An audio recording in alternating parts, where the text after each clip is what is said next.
Alors salut à tous. Aujourd'hui on se retrouve pour une petite vidéo un petit peu, découverte on va dire, fond de tiroir, hein, finalement, où je vous présente un petit peu les processeurs que j'ai pu récupérer à droite à gauche. Donc il y a tout, il y a tout, non pas vraiment, mais on a du processeur d'ordinateur de bureau, on a de l'ordinateur portable, on a des processeurs entrée de gamme principalement, on a du serveur, bon voilà. J'ai un peu récupéré certains trucs. Après, il y en a que j'ai vendu parce que bon, j'en ai pas l'utilité. C'est des trucs assez qui se trouvent assez facilement, choses comme ça. Bon, là encore, hein, j'en ai qui sont assez communs, qui sont pas non plus des pièces de collection. Mais voilà, il y en a quelques-uns qui valent le coup. Donc, le premier dont j'avais envie de vous parler, donc c'est l'AMD, celui-ci. Hop, c'est un AMD. Hop, je fais le point dessus. Donc, c'est un AMD Durand D. Alors, si je me souviens bien, voilà. D750 AOT, voilà, bon, c'est la référence. Bon, voilà, c'est un processeur donc, de socket A, donc 462 pins. C'était les entrées de gamme de chez AMD, hein, c'était vraiment l'entrée de gamme au début des années 2000. Alors, même celui-là, je crois, si je me souviens bien, il est. Est-ce qu'on arrive à le voir? 1999, bon, c'est marqué dessus. Bon, l'éclair reflet, la lumière, c'est un peu compliqué, mais voilà, si vous arrivez à le lire, voilà.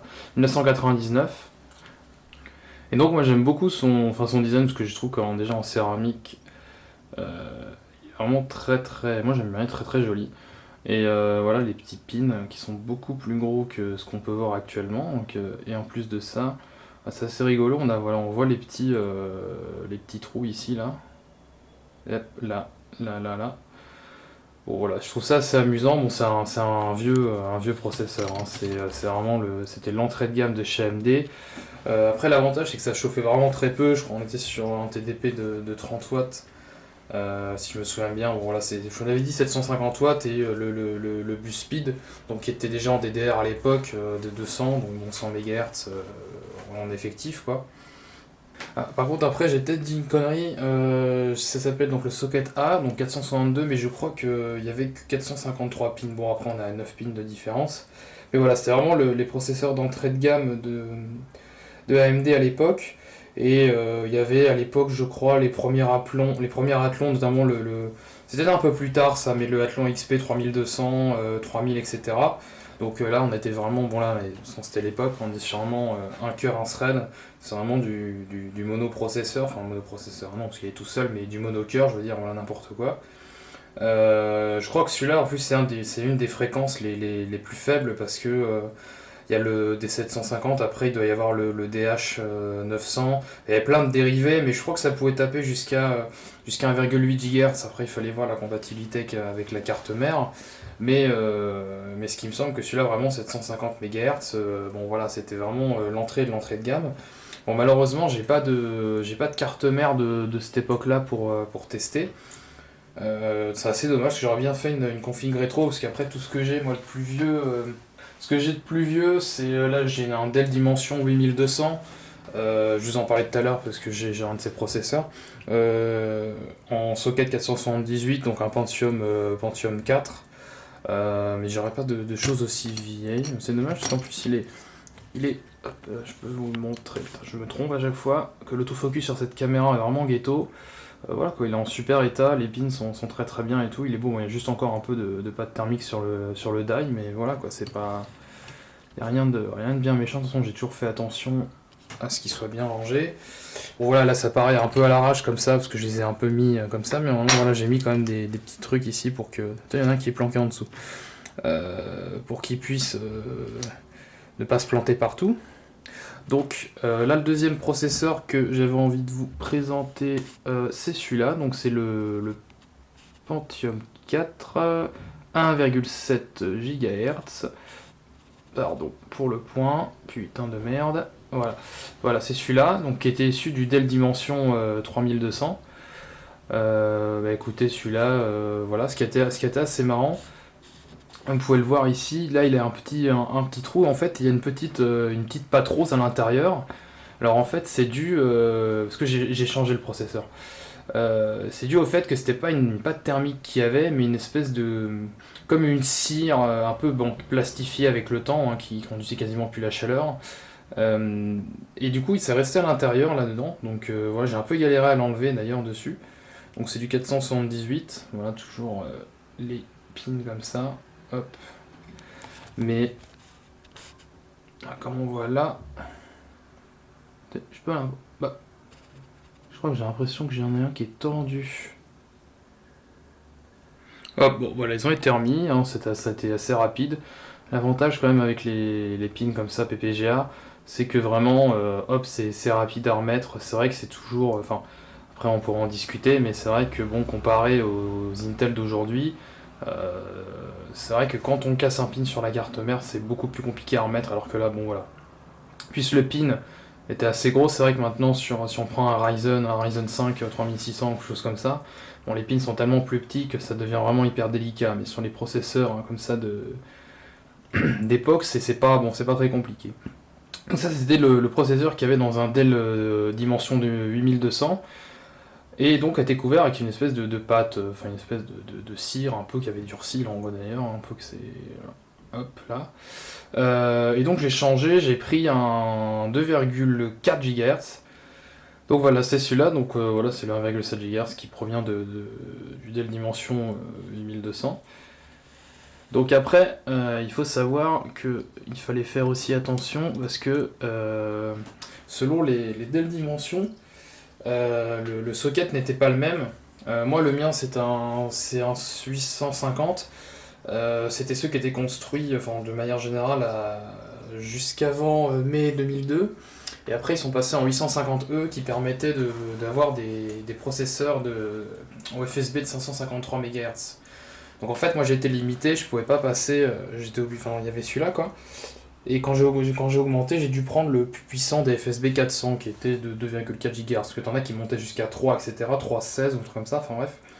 Mais le FSB était de 533. Donc dans le pire des cas, l'ordinateur ne démarrait pas. Enfin, ne bootait pas, quoi. Ou dans le meilleur des cas, de ce que j'ai pu voir, c'est que ça. La fréquence du processeur était totalement bridée, quoi. Enfin, en gros, c'était divisé par deux, quoi. Donc au final, ça n'avait aucun intérêt, donc j'ai pris le plus puissant, voilà, pour me faire une petite machine. J'en parlerai, j'en reparlerai, parce que l'ordinateur est assez particulier, moi je l'aime bien, il est juste à côté là d'ailleurs. Ça utilisait en plus à l'époque de la RAM assez particulière, qu'on appelait de la RD-RAM, qui coûtait une somme astronomique à l'époque. Aujourd'hui, on peut avoir ça, moi j'ai upgradé, il était fourni avec 392 mégas de RAM, je crois. Deux barrettes de 128 et deux de 64, quelque chose comme ça. Et j'ai changé les deux de 64 et j'ai remis deux barrettes de 256. J'ai mis deux barrettes de 256, voilà, c'est ça que j'ai fait. Donc la RAM à l'époque ça coûtait une blinde, mais là vous la trouvez sur le bon coin ou quoi pour l'équivalent de même pas 5 euros, enfin si 5 balles, truc comme ça dépend du truc que vous prenez, 5-10 euros quoi. C'est pas resté, je crois pas que c'est resté très très longtemps à l'époque ces trucs là, parce que c'était vraiment particulier et je sais pas si en termes de gain de performance on était vraiment on était gagnant quoi, mais c'était surtout le prix qui rebutait. Alors, du coup un autre processeur dont je voulais vous parler, que un ami, je vais prendre comme ça, un ami m'a donné récemment. Voilà, c'est l'AMD Opteron. Donc celui-là, la référence, on a marqué dessus là, un chiffre indéchiffrable, 0,54 truc bidule chouette là. C'est un AMD 1214, donc c'est marqué, il date de 2005 dessus. Socket AM2, c'est donc les processeurs de serveur. Il est très très beau, c'est très satisfaisant de regarder comme ça. Donc cela c'est de la génération 2, c'est la seconde génération des Opteron. Et donc celui-là, je crois que c'est une cadencée, mais il n'y a pas grand-chose de marqué dessus. Hein. Mais celui-là, c'est du 2,2 GHz. Si c'est le 1214, c'est 2,2. Alors faut savoir qu'il est, quand vous le voyez là comme ça, il est quand même... Vous prenez un truc, bon, c'est pas exactement à la même époque, mais pour en comparaison, il est quand même assez épais. Il est quand même bien épais. Il faut savoir qu'on se rend pas compte là, parce que c'est moi qui l'ai dans la main, mais il est lourd. Il est vraiment, il fait sa masse, hein, le bougre. Hein. C'est un bon gros bestiau, donc voilà, celui-là, je l'aime beaucoup. En plus, il est en très très bon état. Il n'y a pas de pin tordu, il est nickel. Je sais pas il a beaucoup tourné, mais voilà, quoi, il est là. Et c'est un ami, je sais même pas comment il l'a récupéré ce truc-là, parce que bon, voilà. Mais il n'y a pas beaucoup de... Enfin, faut voir après avec les cartes mères si elles sont compatibles, mais il n'y a pas beaucoup de... Je voulais voir, essayer de récupérer une workstation ou un truc comme ça qui utilisait des AMD Opteron. Mais j'avoue que ça court pas trop les rues, enfin à part si on met un prix exorbitant quoi, pour des trucs qui ont plus de 10 ans, flemme quoi. Donc voilà, celui-là c'est un de mes petits bijoux finalement. Hop, on le remet à sa place. Bon, après ouais, j'ai tout un set de processeurs pas forcément très intéressant. Bon ça voilà, ça c'est du Core Studio 7300. Alors il y a celui-là. Celui-là, faut pas croire que j'ai joué au foot avec. Celui-là, je l'ai acheté sur AliExpress. Voilà, il était à genre 2 euros. Je me suis dit, bon, tiens, voilà. Du coup, je l'ai acheté. Bon, il est totalement rayé. Je sais pas si c'est dû à de moult changements de ventirade et que. Et peut-être qu'à force, ça a rayé, la pâte thermique était pas très bien mise ou quoi que ce soit, ou ça a séché, du coup, à force, ça a rayé. Parce qu'il y a vraiment des rayures partout quoi. Il fonctionne, hein, ça y a pas de souci. J'ai testé, j'ai une P5Q qui traîne là. Voilà, bon, il y a le gros R là marqué. Voilà, c'est juste qu'il a fait la guerre, mais il fonctionne. Donc bon voilà, c'est juste l'état esthétique. Après tout ce qui est pin derrière, il n'y a pas de problème, tout est clean. Mais c'est vrai que la carcasse devant qui protège le die a pris tarif quoi. Donc bon voilà. Et là l'espèce de mastodonte là qu'on voit ici là. Alors, qu'est-ce que c'est que ce truc? Ça, pareil, ça coûte que dalle en plus. C'est donc un Xeon E2690. Putain, je le connais, j'essaie de lire, je galère, alors que je le connais bien. Donc voilà, ça c'est un Intel, donc socket 2011. Ce qui est assez marrant, c'est que bon, bah, il y a 2011 point de contact dessus, et c'est sorti en 2011 aussi. Donc bon, voilà, petite anecdote amusante qui n'en est peut-être pas une finalement. On retrouve toujours le petit point, là, un peu pas de thermique qui est bloqué dedans, enfin bref. Bon, on a beaucoup de mal à lire les écritures, elles sont assez effacées. Qu'est-ce que c'est que ça? C'est 8 cœurs 16 threads, donc ça c'était vraiment... sur le socket 2011, c'est un des plus puissants qu'il y avait. Parce qu'après il y avait 2170, 2630L, enfin après il y en a plein, 2630L, où c'est 2 GHz, 6 cœurs 12 threads avec un TDP de 65 watts, ça on est quand même sur un TDP qui est déjà beaucoup plus élevé. Je saurais même plus dire si c'est du 135 ou du 95, ça va être du 100. Mais donc je viens de vérifier avec mon GSM tactique, c'est bien du 135 watts, donc ça bouffe quand même, ça chauffe. Attention, les trucs comme ça j'en ai. Et l'ordi que vous avez vu sur les autres vidéos à droite, il y en a deux dedans. Il y a deux putains de Xeon 2690 dedans. 16 cœurs 32 threads, ouais, c'est un truc que j'ai récupéré qui me sert pour du rendu, etc. La virtualisation un petit peu. Donc voilà, c'est ça. Après, ils en ont sorti plein. Après, il y a eu le socket 2011-3 où il y a eu où tu peux mettre dessus de 2190 V2, V3. Après, il y a eu le 2697. Enfin, après, ça a été déjà le 2190 V2. Je crois que c'est 10 cœurs 20 threads. Enfin, ça devient des espèces de monstres quand même un petit peu. Bon, aujourd'hui, c'est un peu dépassé, hein, surtout en single core.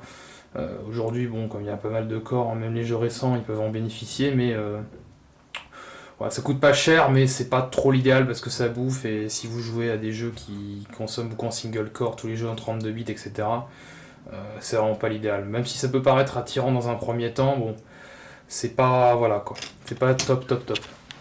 Alors ensuite, qu'est-ce qu'on a? Bah alors là, on a encore un Core Studio. Putain, décidément, je crois que j'en ai 3 ou 4 de ces trucs-là. Bon, pas de truc intéressant à donner, hein, c'est un truc hyper classique. Comment ça GS 775, bon voilà, ça a été quand même c'est assez connu, on va pas revenir immédiatement dessus. Alors là-dessus, qu'est-ce que j'ai? Ah oui, i3 3225. Donc bon, Intel, ça c'est du 1155 si je me souviens bien. Donc bon, les i3 de 3ème gen, etc. Moi j'ai un 3100 dans mon serveur. Bah écoutez, ça fait le taf, hein, 2 cœurs de thread, bon la consommation est très faible, puis il y a un tel HD graphique 2000 dessus, donc si jamais j'ai besoin de brancher un écran dessus, voilà, il n'y a pas de souci.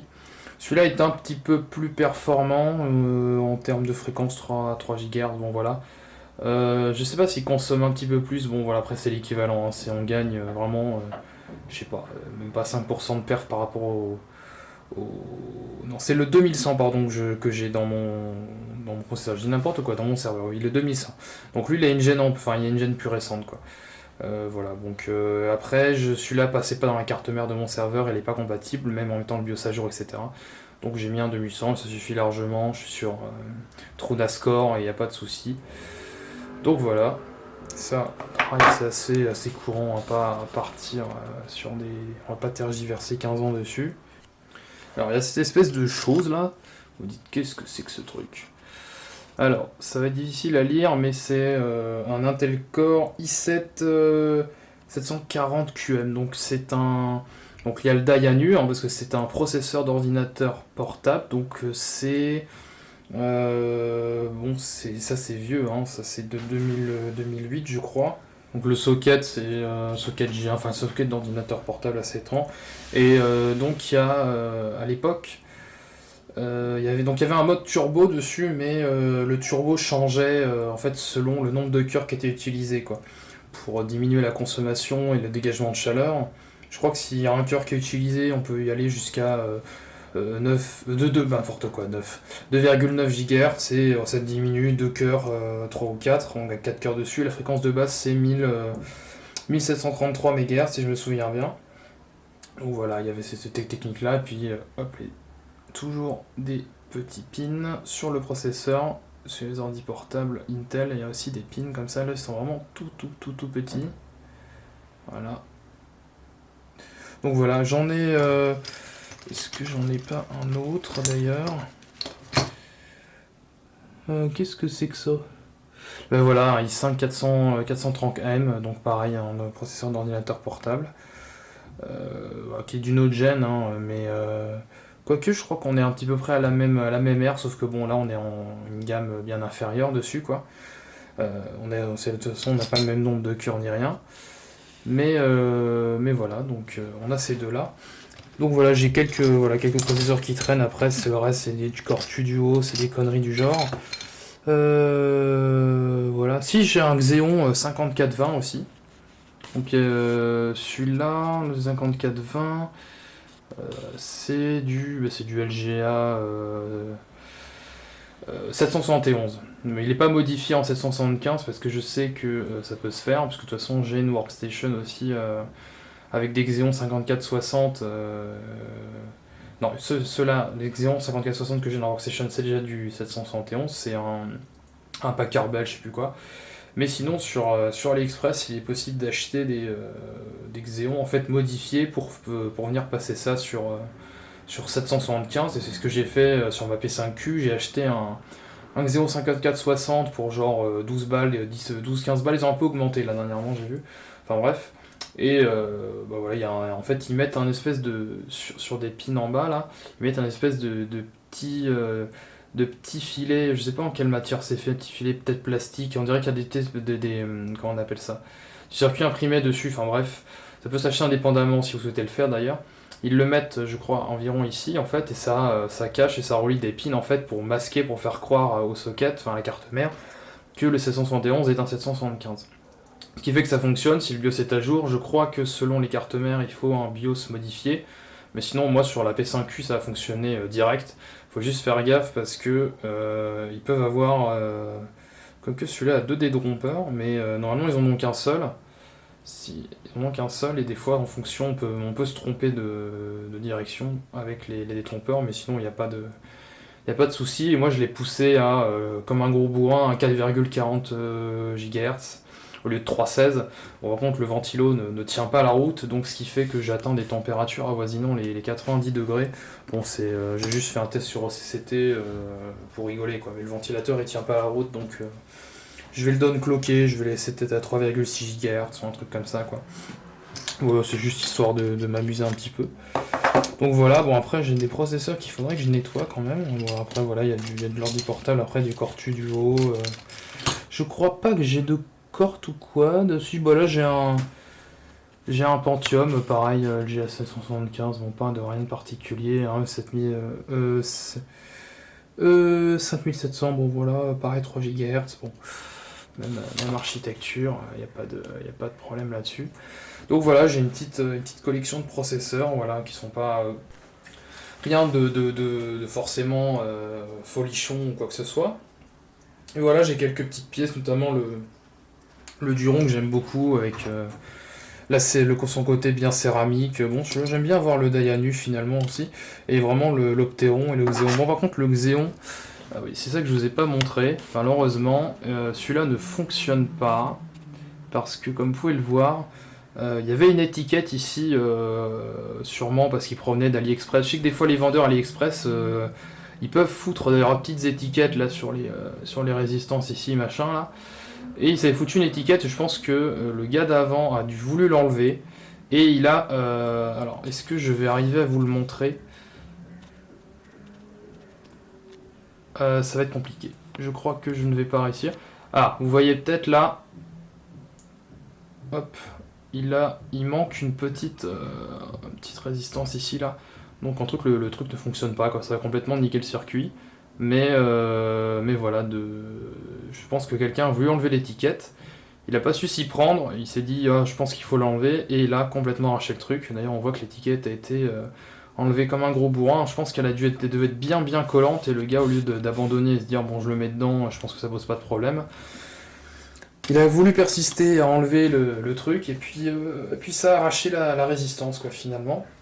Donc voilà, celui-là il est pas fonctionnel mais bon, de toute façon je le garde. De toute façon qu'est-ce qu'on peut en faire, j'en sais rien.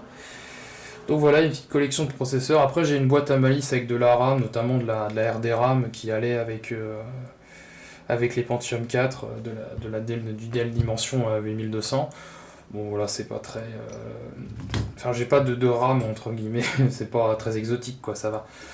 Là-dessus il n'y a pas trop de trucs quoi. Donc voilà en gros ce que j'ai un petit peu là-dessus, voilà je vais tout ranger et puis je vais les recliner un peu parce que là j'ai vu qu'il y a des Core Duo que j'ai dû foutre de côté, j'ai dû les récupérer avec des cartes mères. Je les ai juste enlevés, etc. Et j'ai dû changer les processeurs avec des Core 2 Quad ou même avec le Xeon. Et du coup, je les ai pas nettoyés, ils sont toutes sales avec la pâte thermique bien collante, bien visqueuse. Donc voilà, il y aura un petit nettoyage à faire et puis voilà quoi. Donc voilà, c'est tout pour cette vidéo et je vous remercie d'avoir regardé.